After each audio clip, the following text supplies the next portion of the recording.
Assalamualaikum warahmatullahi wabarakatuh. Perkenalkan, nama saya Yora Marcelina, NIM 10521023, mahasiswa ST Al-Furqon Prabu Muli, akan membahas materi mengenai neraca pembayaran internasional dengan mata kuliah Ekonomi Internasional. Apa itu neraca pembayaran? Neraca pembayaran adalah catatan sistematis mengenai semua transaksi ekonomi antara penduduk suatu negara dengan negara-negara lain selama periode tertentu. Neraca pembayaran memiliki dua sisi, yaitu sisi kredit dan sisi debit. Neraca pembayaran merupakan ringkasan transaksi pada suatu negara tertentu antar negara, waktu domestik dan asing pada suatu periode tertentu. Neraca ini mencerminkan akuntansi dari transaksi internasional suatu negara pada suatu periode. Komponen neraca pembayaran internasional. Yang pertama, neraca barang. Neraca barang dan neraca jasa disebut juga neraca transaksi berjalan. Rekening transaksi berjalan merupakan sub NPI yang mencatat seluruh transaksi barang dan jasa. Kedua, neraca modal. Rekening atau neraca modal merupakan sub NPI yang menunjukkan aliran modal finansial, baik yang langsung diperdagangkan atau perubahan portofolio dalam bentuk saham, obligasi, dan surat berharga internasional yang lain, maupun untuk membayar barang dan jasa. Ketiga, reverse account merupakan sub NPI yang mencatat hasil bersih dari cadangan devisa yang dimiliki oleh suatu negara dalam bentuk valuta asing. Yang keempat, lalu lintas moneter. Transaksi lalu lintas moneter adalah semua transaksi jual beli yang terjadi dari suatu negara ke luar negeri. Transaksi ini sering disebut accommodating transaction sebab merupakan transaksi yang timbul sebagai akibat dari adanya transaksi lain. Yang kelima, surplus dan defisit. Neraca pembayaran, neraca perdagangan dikatakan surplus bila nilai ekspor barang lebih besar daripada impornya. Kebijakan neraca pembayaran ditunjukkan untuk lebih meningkatkan penerimaan devisa dari ekspor guna memenuhi kebutuhan konsumsi dalam negeri. Fungsi neraca pembayaran. Kondisi masuk dan keluarnya dana yang terjadi pada neraca pembayaran dapat menandakan bahwa neraca pembayaran berfungsi dengan baik. Dengan demikian, neraca pembayaran memiliki beberapa fungsi.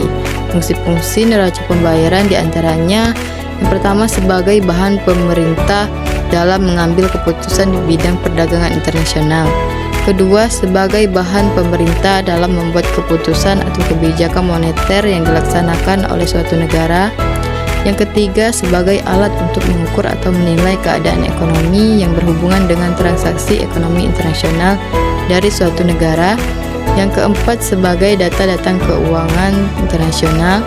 Yang kelima, sebagai alat pendataan transaksi ekonomi supaya pemerintah suatu negara ketika melakukan kegiatan ekspor dan impor tidak mengalami kerugian dan bisa melakukan penyelesaian pembayaran tepat waktu. Yang keenam, sebagai alat untuk mencatat anggaran yang akan dikeluarkan dalam transaksi internasional.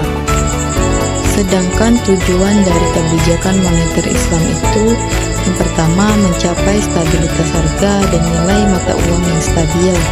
Yang kedua, mendorong pertumbuhan ekonomi yang seimbang dan berkelanjutan. Yang ketiga, mendukung distribusi kekayaan dan pendapatan yang adil di masyarakat. Yang keempat, menjaga kestabilan sistem keuangan secara keseluruhan.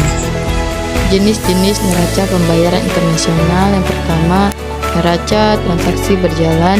Neraca transaksi berjalan merupakan neraca yang meliputi perdagangan barang dan jasa, penghasilan, serta transfer berjalan. Dalam pengertian lain, neraca transaksi berjalan adalah salah satu indikator di dalam makroekonomi yang sering dijadikan acuan dalam menilai stabilitas eksternal ekonomi suatu negara untuk mencerminkan kekuatan dari daya saing internasional suatu negara dalam memanfaatkan sumber daya yang dimilikinya. Yang kedua, neraca perdagangan. Neraca perdagangan mencatat transaksi ekspor dan impor antara dua negara atau lebih. Yang ketiga, neraca jasa. Neraca jasa mencatat transaksi jasa dari atau kepada negara lain. Transaksi yang dimasukkan ke dalam neraca ini adalah seluruh ekspor dan impor jasa seperti tenaga kerja, pengiriman uang, biaya transportasi, biaya asuransi, dan pariwisata. Keempat, neraca transaksi sepihak.